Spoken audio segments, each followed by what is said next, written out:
I woke up in the ICU. I was like, oh man, like here, it happened again. My sternum was cracked and all my ribs were broken from them doing the chest compressions. Like almost dead again. In my mind the whole time I'm thinking, man, how long have I been here? I'm gonna be dope sick. I need to get high. I'm an animal. I'm a danger to everybody around me when I'm getting high. My name's Matthew. I'm 45 years old. I'm from Havertown, Pennsylvania. I was the youngest of 5. My dad worked 2 jobs. My mom worked a job. She's taking care of 5 kids. And I was a sick child. I had bad asthma. I spent 1 week out of every month until I was 10 years old in the hospital. I couldn't stand school to begin with, from kindergarten all the way until I was kicked out of school finally. I wasn't going to classes. I was clowning around. I'm smoking pot in the parking lot. My mom was heartbroken. I never went back to school. But around 15, 16 is when I started with the cocaine. I remember the first time I did it, and I remember it like it was yesterday. And this feeling I got, I was like, man, I'm in love. Like, this is what I want to do. And at 15 years old, me and my best friend broke into a speed shop in our town and stole $38,000 in car parts and $11,000 cash. The next morning, we decided to go down my parents' street. We come down my parents' street, and there's the FBI, state police, and the township police. And they got flatbed, and they're sucking my car up onto the flatbed. And both of us drove by. We drove by, and like both of us like ducking, nobody driving the car, just like driving, and both like scared. And so he's like, "What do you want to do?" I can't go home. I'm like, I can never go home again. So he's like, "Let's go to Florida." So like a 15-year-old without thinking, I just said, "Yeah, we got the money. Let's go." So we get on I-95 South. I don't take any of my asthma medication with me. I think we got to Georgia, and it was to the point where I couldn't even really breathe anymore. I was just barely gasping for air, and I was just too scared to go to a hospital because I didn't want to get locked up. I just told him, we got to get to a hospital. And he looked at me, and like the fear in his face, and he just gets off the exit. He's blowing lights, ripping through this town, and we pull into a trauma center. So he goes in, he's like, "You got to come help my friend, you got to come help my friend. He can't breathe, he's got asthma." They come out, they bring me in, and he starts to tell them that he's got asthma. They're like, "Tell us what kind of drugs your friend's on." And he's like, "He ain't doing no drugs, he's got asthma, bad." So I remember like standing up. They had like a little footstool when they sat me on the bed, and I stood up on the footstool and I grabbed my chest and I said, it was like the last thing I said, "I can't breathe." My heart stopped breathing for 17, I think, and a half minutes. I was dead, and it was scary because when I woke up and the doctor's they're standing over me with they're bagging me, and they got the defibrillator. This guy standing over me with the defibrillator. I'm like, my friend's in the background crying, and throw up all over me. There's 20 doctors and nurses around me, and I was scared, And the doctors told me, they were like, "You were dead. You were dead. You need to thank God that you're still alive." I was like, right. And my mom came in, and I'm like, I'm going to get a beating that this heart attack can't compare to. I was petrified, and I remember the doctors telling him, like, "You can't attack this kid." And my mom just came in and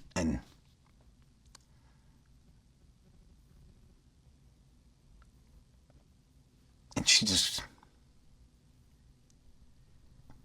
just grabbed me and hugged me, and she was just glad that her youngest son was alive still.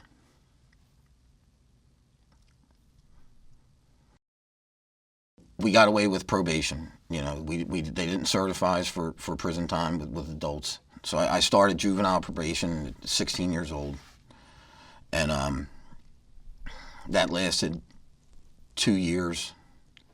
And I had gotten in trouble for other small things, stealing a motorcycle, which extended probation, driving without a license. Now I'm 17, 18, 19. I'm snorting coke every night. I'm drinking. You know, it's like I never really liked drinking, but I did it every night. When I was snorting coke, I had to drink, and so I'm starting to realize it's a problem. I'm starting to lose friends. The drugs are becoming more important than any relationship I have. I cared about the drugs more. I couldn't care about anybody. The only thing I cared about of how and when and what I was getting. I turned 20 and I went to my first rehab just to shut everybody up. All right, I was caught. I was found out. I'm going to go to rehab. I'm going to make everybody think that I'm doing what they want me to do and I'm taking care of it. And then as soon as they turn my backs, I'm going to keep doing what I was doing. My circle of friends changed with the drugs. Like I separated myself from all these good people that I grew up with.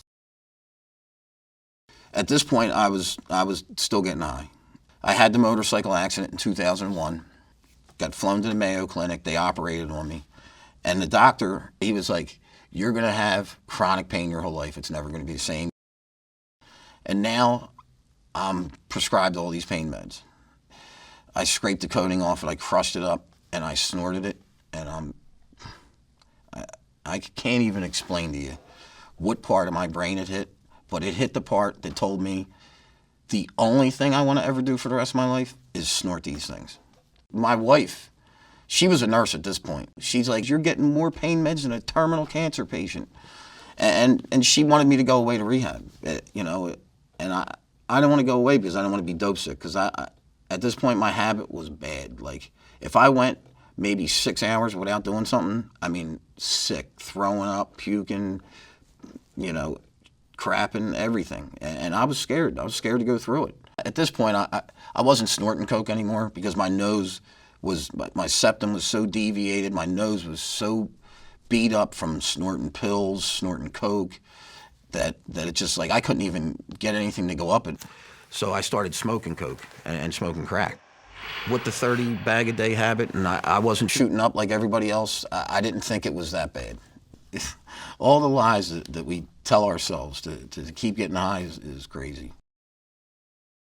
I know how I get with drugs. I'm an animal. I'm a danger to everybody around me when I'm getting high. I knew I had a problem, but on the other, and I wanted to do something about it, but on the other hand, I was hoping that the next hit or the next bag I snorted would kill me because I was so tired of living like that. Like, this has been going on for so long, and the wreckage behind me is so bad, and the people that I'm hurting, it's just, it's unbearable at this point. With my wife, you know, she served me with divorce papers. She doesn't want me to come home. I agreed to the divorce because there's a part of me that wants her to be happy. Like, she's the mother of my kids. She's never going to be happy with me. When I'm getting high, my kids are in the way. I don't care about kids. I don't care nothing about them, nothing to do with them. They're in the way.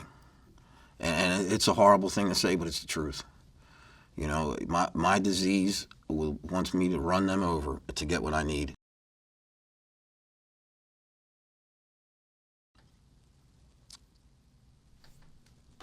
I was driving, you know, to the bank Saturday morning, and my ex-wife called me, you know, like 9:30 in the morning, and she was like, Matt,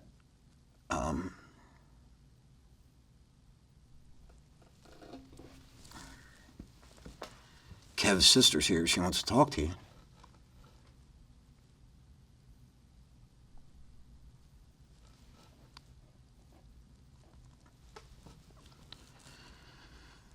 I said, what's up?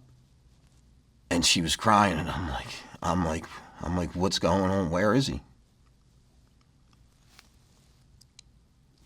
And she's like, the police called. They found him in a car under a bridge in North Philly, overdosed.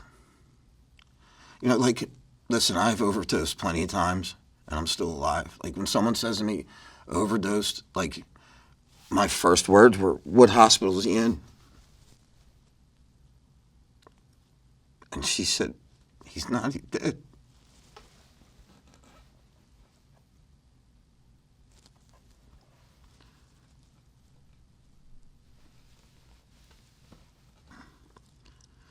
And the thing is, I really haven't talked about that much, because I hold a lot of guilt for it.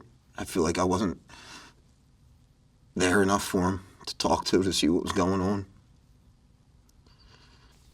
And I miss him a lot.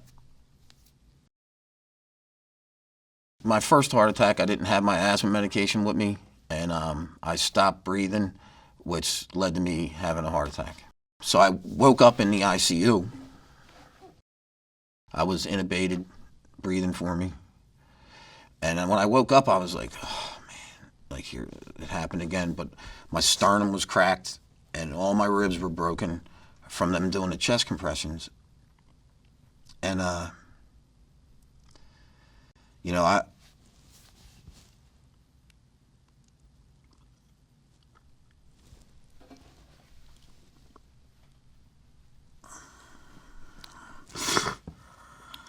it's funny. In one sentence, you can say you want to die, and then when you talk something else in it, I really didn't want to die.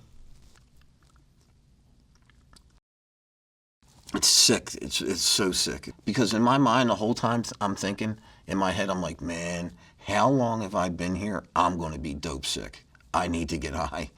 And I'm in the ICU, like, just almost died. Like, and that's the first thought that came to my head. And when I went down, I had 2 bundles of heroin in my sock. Right away, there was a straw from them giving me a water, and the water was there, and I take the straw, and I rip in the bag open, and I jam it in the bag. I snort one bag, and then I snort another bag. And I didn't know they were giving me the Demerol and morphine. So now, it took like, and that's sick. Like you just almost died, or you were dead, and God kept you alive. And the only thing I cared about was not being dope sick and doing a bag. And so I snorted the 2 bags, didn't know I was getting the morphine and Demerol. The nurse comes in. I mean, it was like instant. It was like a minute later, I was mangled. Couldn't even get out a word. Like, and she was like, "You all right?" And I'm like, I just shut up at that point. I was like, I better not talk because my lips ain't working. And she let my family in, and then she like looked at me funny, and she's like, "Hold on a second, I need to talk to him." And she closed the curtain, and she came up to me, and she's like, "Are you getting high in here?" And I was like, "Yes, I am." Something, I don't know what came over me. I just wanted to tell her the truth. And the thing is, in my head, I already played it through. I was like, if they ask me, I got 2 bundles, I'll tell them, yes, I'm sorry, I'll give them one, I still got the other one. And she's like, I want everything that you have right now, or I'm calling the police, and they're gonna find everything you got. And I'm like, I just didn't want to be dope sick. And she's like, well, you're getting Demerol and morphine, you're not going to be dope sick. And I gave her the 1 bundle and kept the other one, and proceeded to snort that the whole time I was in the ICU. So now I'm smoking crack. I'm over a friend's house one night, and I knew it was coming to another heart attack, and I still couldn't stop. Like, I'm crawling. It took everything, every ounce of energy I had to get from the car to their door. And I had my nebulizer sitting next to me. I'm sucking on my nebulizer and putting the nebulizer down, and I take a hit of crack, snort a bag of dope. And I'm like, man, and I'm like sitting there leaning, and I'm waiting, and I'm to the point where I'm like, I know I'm going down. Like it's going to happen, and it's going to happen soon. So I get to the point, I tell them, I'm like, you got to take me to the hospital. I can't breathe. I know it's coming again. I was leaning against like the sign of their firehouse out front, and she came over to me, and I just grabbed her by her arms, and I'm like, I'm going to die. And I remember just sliding down. I was like holding on to her. I was like hugging her and holding on to her, and I like couldn't keep my grip around her. And I just slid down her legs, and she was yelling for my friend Jamie. She's like, flip him over, flip him over. And I heard that part of it, but I went out again. And so nobody's around. They called the ambulance, and he ran to go get the cops. They came, and I had been out for so long, and I was unresponsive and had no pulse. So they wrote me off like I was dead first, because I got the report, and I was reading it, and it said, you know, the 43-year-old male was unresponsive on the scene, was roped off before paramedics came to administer care, and the paramedics ended up coming, and, you know, chest compressions again, broken ribs, defibrillated again.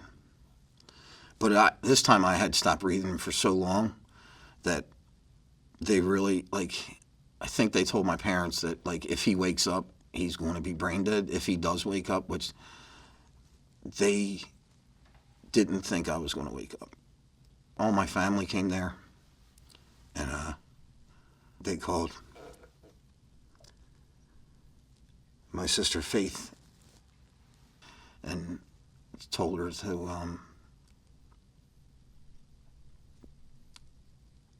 fly home, because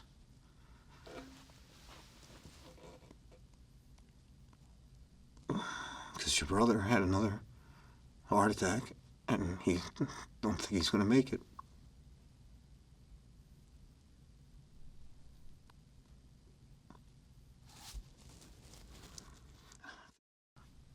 My mom and dad there, hysterical.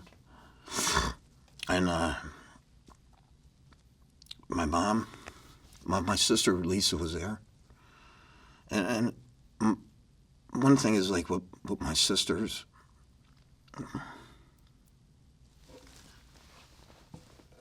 my sisters, both of them, are like amazing people.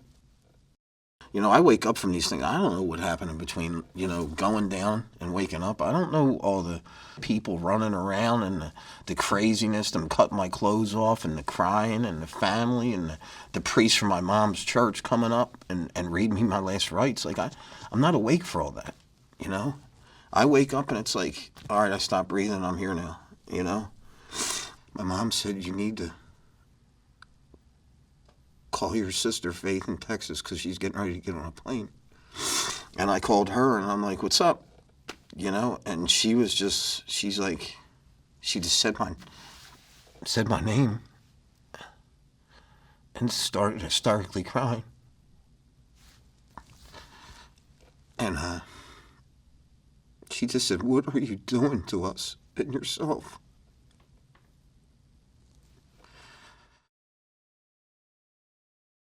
I don't want to die, and I think how much pain and hurt I've caused my family. And it's hard. It's not easy. It's not easy.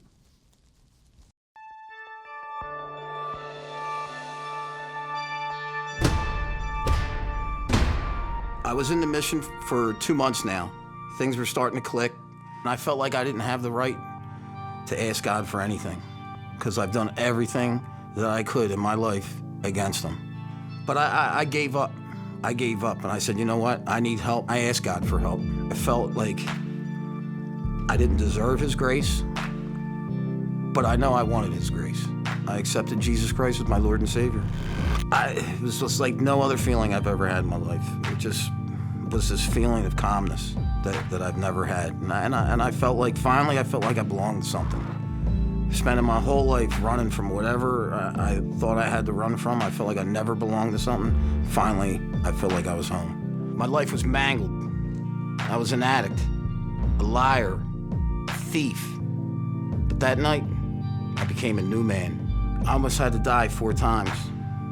to find a reason to live.